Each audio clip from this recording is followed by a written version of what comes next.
Sir एक interview मैंने दिया था और वहीं पे एक मेरे साथ था जो कि बहुत ही स्ट्रेस्ड आउट था और हर दूसरे सेकंड मेरे को बोल रहा था यार अंदर जाके क्या होगा, वो क्या पूछेंगे, मेरे को बड़ा डर लग रहा है, नहीं हुआ तो क्या होगा। और एक मैं था जो कह रहा था कि मतलब मेरे को वहाँ जाना नहीं था। तो फिर मैंने बोला कि यार मैं बस चेक करने आया हूँ कि मैं कितना केपेबल हूँ। तो फिर हो गया तो हो गया, नहीं हुआ तो नहीं हुआ, ऐसे करके मैं बहुत ही चिल्ड आउट था। मैं सबको बोल रहा था क्या हो गया, नहीं हुआ तो कुछ और हो जाएगा। तो वो जो मेरे साथ था सर, हम दोनों ने सेम इंटरव्यू दिया, हम सेम क्वालिफिकेशन पे थे, उसके मेरे से ज़्यादा मार्क्स आए हुए थे। वो रिजेक्ट हो गया और मैं सिलेक्ट हो गया राउस लाउंड में। तो फिर अंदर जाके यही हुआ कि मैं बहुत ही कॉन्फिडेंटली आंसर करके आया और उसका वो बहुत ही डरा हुआ था। मैं कैसे करूँगा, हर बार पे उसका यही था मेरा नहीं होगा, और फिर उसका नहीं हुआ। बड़ी कमाल की बात बोली। Let's give big hand for him. Please have a seat. देखो, एक बंदा है इंटरव्यू में डरा हुआ है, एक है उसको कोई फर्क ही नहीं पड़ रहा है। तो क्या फर्क है इन दोनों में अगर ध्यान से देखोगे तो? एक है वहां पर उस इंटरव्यू को क्रैक करने के लिए गया है, एक है जो मजे के लिए गया है, मतलब उसको नहीं भी होने से कोई फर्क नहीं पड़ता है। और दूसरा बंदा है वो इस थॉट से ही डर जाता है कि अगर नहीं हुआ तो पता नहीं क्या होगा। अब यहां पे एक बहुत इंटरेस्टिंग, मतलब बड़ा कमाल का एक कॉन्ट्रडिक्शन है कि अगर आप चाहते हो कि आपका हो जाए, जो भी आप चाहते हो, कोई खेल खेल रहे हो और आप जीतना चाहते हो, तो आपके हारने के चांसेस बहुत ज्यादा है। और अगर आप खेल रहे हो खेलने के लिए, तो अब आपको हराने का कोई तरीका ही नहीं है। अगर दोनों की स्किल बराबर है तो कंडीशंस अप्लाई, इसको ध्यान से समझ लेना। अगर बैकग्राउंड में फर्क है तब तो वहां पर ये सब दिमाग लगाने की जरूरत ही नहीं है कि एक बंदा है ग्रेजुएट है, एक नहीं है। तो ग्रेजुएट का हो गया क्योंकि वहां पर लिखा हुआ था कि भाई ग्रेजुएट्स के लिए है, तो दूसरे को बाहर कर दिया। तो अब इसकी हम बात नहीं कर रहे हैं, हम कह रहे हैं एक ही कॉलेज से दो बच्चे निकल करके आए हैं और एक डर रहा है एक नहीं डर रहा है। तो डर का कॉज क्या है उसको हम फाइंड आउट करने की कोशिश कर रहे हैं। इसको आप डर भी बोल सकते हो, इसको स्ट्रेस भी बोल सकते हो, इसको प्रेशर भी बोल सकते हो, जिसकी वजह से क्या होता है, हमारी जो कैपेबिलिटी है, जिस लेवल पे हम परफॉर्म कर सकते हैं उस लेवल पे हम नहीं कर पाते। क्योंकि जितना आप उस सक्सेस के बारे में सोचोगे कि मेरा ये जॉब इंटरव्यू क्रैक होगा होगा होगा होगा होगा, उतना ही आपके अंदर डर भी पैदा हो जाएगा, वो ना होने का डर। देख रहे हो ना दोनों में क्या फर्क था? एक में था कि मेरे को जॉब मिल जाए, अदर डिजायर कुड बी कितना मजा आएगा, इंटरव्यू के लिए जा रहा हूं, पहली बार जा रहा हूं, देखता हूं क्या होगा वहां पर। मतलब you are acting out of curiosity, एक बच्चे की तरह। ठीक है, हो गया नहीं हुआ कोई बात नहीं, क्या फर्क पड़ता है, यहां नहीं हुआ तो ये थोड़ी कि लाइफ खत्म हो जाएगी, या हो भी गया तो ये मतलब थोड़ी है कि जिंदगी भर यहीं पे रहने वाला हूं, हो सकता है वैसे ही निकाल दे 4 दिन बाद। तो ये तो हो जाता है, नहीं होता है। तो कहने का मतलब है कि ये नहीं कि ये हो रहा है वो हो रहा है, मतलब you are excited about the process. एक तरफ से you are excited only about the outcome. Job मिल गई तो मजा आ जाएगा, नहीं तो बुरा हाल हो जाएगा। तो आप एक भिखमंगों की तरह जियोगे। क्यों? क्योंकि डरे ही रहोगे ना। जॉब मिल भी गई ऐसे बंदे को, क्या वो डर डर के काम नहीं करेगा? क्योंकि मुझे यहां से निकाल दिया तो मैं बर्बाद हो जाऊंगा। क्या बर्बाद हो जाऊंगा? और तब अगर उसको ऊपर वाले बंदे आकर के कहेंगे, कठपुतली की तरह नचाएंगे कि तेरे को सारे गलत काम करने दुनिया जहान के, वो करेगा या नहीं करेगा? तो उसकी अपनी लाइफ बची कहां है? वो तो पपेट बन गया है, किसी और के हाथ में उसकी डोर है, वो नचा रहा है उसको। फॉर एग्जाम्पल कोई बंदा है, उसकी सोच है कि मुझे तो एक टॉप स्टार बनना है, कि मतलब बॉलीवुड में डेली, मतलब बॉम्बे अगर आप लोगों को पता हो तो, कि डेली हजारों लोग ट्रेन से उतरते हैं हीरो बनने के लिए, एक्टर बनने के लिए नहीं, हीरो बनने के लिए। सबको हीरो बनना है। तो क्या होता है उन लोगों का हाल? अच्छा होता है, बुरा होता है? क्या कभी उनको हमने देखा जा करके, प्रैक्टिकली उन लोगों की लाइफ को ऑब्जर्व किया है कि क्या क्या हालत होती है? मैंने धक्के खाए हैं इसलिए मुझे पता है अंदर की कहानी क्या है। बहुत बुरी हालत होती है, इतनी बुरी जिसकी कोई हद ही नहीं है। हर तरफ से पिसे हुए होते हैं। क्यों मर रहे हो? क्योंकि उनको हीरो बनना है। अब अगर उनको कोई सपना दिखाएगा कि हाँ, या उनको कोई रास्ता मिलेगा कि हाँ बेटा मैं तेरे को हीरो बना दूंगा, लेकिन जो मैं कहूंगा वो करना पड़ेगा, वो करेगा या मना करेगा? तो उसके अंदर बचा क्या सोच रहे हो? अगर दुनिया जहान के उसको गलत काम करने पड़ रहे हैं वो बनने के लिए, वो करने के लिए जो वो करना चाहता है, तो बन भी गया तो अंदर कुछ बचेगा ही नहीं। तब तक 5-10 साल में कुछ बचेगा ही नहीं।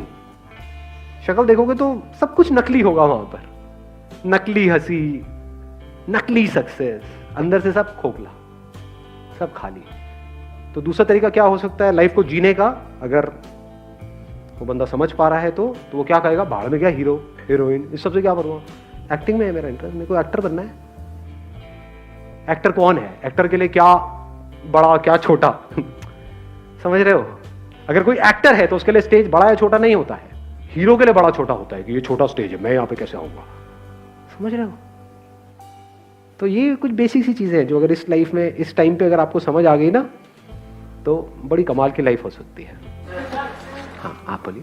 सर, जो दो लोग होते हैं उनमें बेसिक डिफरेंस ये होता है कि एक कॉन्सिक्वेंसेस में जीता है और एक प्रेजेंट में जीता है। एक सोचता है कि अगर मैंने ये नहीं किया तो उससे क्या क्या हो जाएगा, मेरी लाइफ पे क्या इम्पैक्ट पड़ेगा, और सोचता है कि मैंने ये नहीं किया था, लास्ट टाइम भी मैं डिसअपॉइंट हो गया था, मैं अपना बेस्ट नहीं दे पाया था, तो वो आगे भी वही सोच सोच के जीता रहता है और नेगेटिव ही चलता है, उससे कभी भी कोई पॉजिटिव की उम्मीद ही नहीं होती। और जो दूसरा होता है सर, वो बहुत ऑप्टिमिस्टिक होता है, उसको लगता है कि इवन इफ नहीं भी हुआ तो लेट इट बी, हम नेक्स्ट ट्राई करेंगे। वो कभी भी गिव अप नहीं करता है और वो आगे वाले कॉन्सिक्वेंसेस का नहीं सोचता, वो प्रेजेंट में जीता है।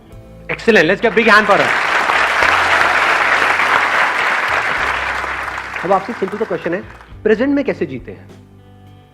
प्रेजेंट में जीने का मतलब और ना जीने का मतलब पहले क्लियर करते हैं। जो बंदा प्रेजेंट में नहीं जी रहा है वो क्या कर रहा है कि मैंने इतनी बार ट्राई किया, नहीं हुआ, अब भी होने वाला तो है नहीं।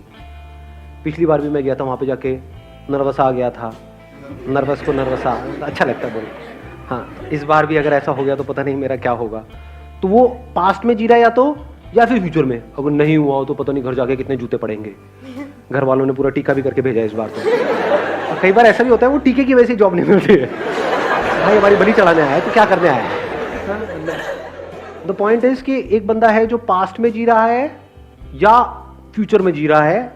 अगर वो एक्साइटेड भी हो रहा है सोच करके कि हाँ अब तो मुझे मिलेगी मिलेगी मिलेगी मिलेगी जॉब, ये वो, तो उस एक्साइटमेंट में भी हो सकता है वो रायता फैला रहा है अंदर जा करके। होता नहीं है, कई बार ओवर कॉन्फिडेंट हो जाते हैं। मतलब वहां पे टेबल पे गए, बैठे अपनी फाइल बैठ, ले देख क्या है, तू तेरी जगह मेरे पास होगी, ये कुर्सी दिख रही है, बहुत सेशन देखे हैं मैंने उसके, क्या लगा रहा है मुझे तू?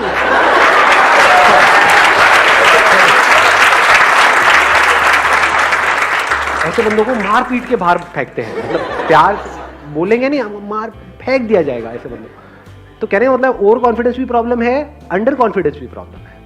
अब ऐसा क्यों होता है, ध्यान से समझना। अगर आप कोई काम कर रहे हो और अपने अंदर ही अंदर कुछ और बोल रहे हो जो उस काम से रिलेटेड नहीं है, तो आप उस काम को ढंग से कर पाओगे? या अगर वो काम कर रहे हो उसी से रिलेटेड बोल रहे हो तो उस काम को ढंग से कर पाओगे? समझ गए ना? ये बोलना ही सोचना है।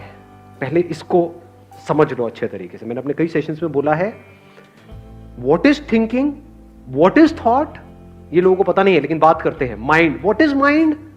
ये जो हम अपने अंदर ही अंदर अपने आप को बोल रहे होते हैं, ये थिंकिंग है। बिना बोले क्या आप सोच सकते हो? हाँ, बोलते रहे हो नहीं, कभी प्रैक्टिकली करके देखा है? किसी ऐसी चीज के बारे में सोच के बताओ जिसका कोई वर्ड माइंड में ना पड़ा हो। Can you think about it? Impossible. तो पहले हम बोलते हैं, फिर उसके कॉरस्पॉन्डिंग इमेजेस माइंड में आती है, फिर एक चेन बनती है, इसको थिंकिंग बोलते हैं। तो आप चाहे पॉजिटिव बोल रहे हो अपने आप को, चाहे नेगेटिव बोल रहे हो, आउटकम से रिलेटेड, जो होने वाला है उससे रिलेटेड, चाहे वो अच्छा है चाहे बुरा है, उसका जो अभी काम करना है उससे कोई कनेक्शन नहीं है। आउटकम मतलब क्या कि जॉब मिलनी है नहीं मिलनी है वो तो कुछ दिनों बाद डिसाइड होगा, बाद में डिसाइड होगा, कहीं और डिसाइड होगा, आपका कोई कंट्रोल है ही नहीं उसके ऊपर। आपका काम क्या है? अगर आप सिर्फ जॉब इंटरव्यू के बारे में ही उस टाइम बोल रहे हो, ये भी नहीं कि हम बोंदुओं की तरह बैठे कुछ भी नहीं बोल रहे हैं या कुछ भी नहीं सोच रहे हैं। If you are thinking about the job interview, कि जैसे कोई बंदा अंदर गया, उससे जाकर के पूछा कि भाई किस तरह के क्वेश्चंस आ रहे हैं, क्या पूछ रहे हैं, there is a strong possibility कि एक ही तरह का पैटर्न चल रहा होता है। तो आपने उसको सुना, समझा और अपनी प्रिपरेशन करी, अपना प्लान बनाया, उसमें कोई दिक्कत नहीं है। Because that plan, that preparation, that thinking about the interview is important. If you are speaking about जो होने वाला है बाद में कभी, उसके बारे में आप सोच रहे हो, या जो भी काम है उसके अलावा किसी भी चीज के बारे में आप बोल रहे हो, किसी भी चीज के बारे में, अपने माँ बाप के बारे में, घर में ये हुआ, वो होने वाला है, ये होगा, वो होगा, मिल गया तो ये होगा, पार्टी होगी, नहीं मिला तो, ये सब अगर आप बोल रहे हो तो आप उस मोमेंट में नहीं हो। बट अगर आप बोल रहे हो उसी से रिलेटेड जो आप काम कर रहे हो, जैसे अगर खेल रहे हो फील्ड में, तो अगर उस खेल से रिलेटेड आप बोल रहे हो अपने आप को, कि बंदा सामने से आ रहा है, मान लो फुटबॉल खेल रहे हो, कि ये आएगा, आकर के मुझे टांग मारने वाला है, मैं गिरने वाला हूं, क्यों ना मैं ऐसा करूं, यहीं पे रुक जाऊं, इसको लगेगा मैं निकलने वाला, ये करके मैं यहां से निकल जाऊं। ये सब हो रहा है, यही थिंकिंग है, बड़ी तेजी से हो रहा होता है ये काम पूरा का पूरा। तो अगर आप उस गेम से रिलेटेड अपने आप को बोल रहे हो, सोच रहे हो, उसमें कोई प्रॉब्लम है? कोई प्रॉब्लम नहीं। That means you are there in the present moment. But अगर उस टाइम पे देखना ये है कि सामने वाला ओपोनेंट कैसा है, उसकी स्ट्रेंथ्स क्या है, उसकी वीकनेसेस क्या है, मैं कहां से जाऊं, कैसे जाऊं, ये सोचने की बजाय अगर आप सोच रहे हो, आपकी नजर पड़ी वहां पे ट्रॉफी पे और उसके बारे में सोच रहे हो, इमेजिन कर रहे हो कि वो ट्रॉफी मेरे हाथ में होगी और फिर पूरी कंट्री सेलिब्रेट करेगी, ये होगा वो होगा, I will create history, then आप फ्यूचर में हो, आप उस मोमेंट में हो ही नहीं, अब आप हार जाओगे।